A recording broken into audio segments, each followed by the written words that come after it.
هەرەیڕۆ ساڵ ڕۆژە بەژاندنە بیرانینە تەرۆرکردنە نەسڕەدین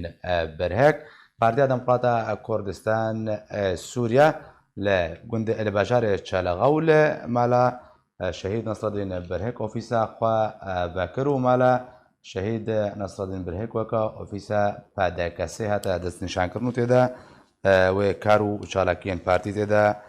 بەردەوام بن دەست پێ بکەن ji bo vêm jarî zî berê xwe bidime cem nûçeganê erkê Ehmed Sofî niha ku ji miraya bawayekî rast Ehmed eger te behsa Behtûr Hûrguliyên îro vekirine ofîsa pedekesê li bajarê Çilhaxa û bi taybetî li mala şehîd Nesreddîn Birhek. Belê dem baş piştî borîna du salan li ser girtina baregehên Kurdî û Encumena Piştîbaniya Kurdî li Rojavayê Kurdistanê îro li bajarê Çilhexe û li mala pakrewan gotina rastiyê Mamosteya Nesreddîn Partî Demokratîk Kurdistan Sûriya baregehê xwe li bajarê Çilhexe vekir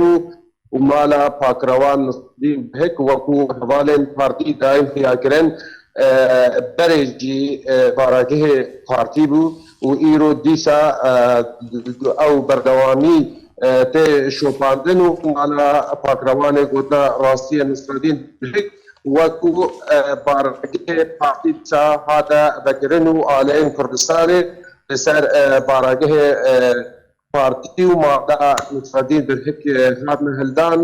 her wiha diruşmên partî û navê partî li ser mala Nesreddîn Birhek hatin danîn wekû wefadarîkî ji kar û xebata wî re her wiha ew xwîna wî hatiye rijandin li ser xaka Kurdistanê bi vê rengî baregeh hate vekirin her wiha seredana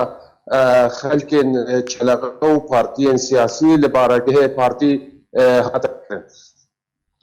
Gelek spas ji bo nûçeganê erkê Ehmed Sofî ku tê bi min re bûyî gelek spas.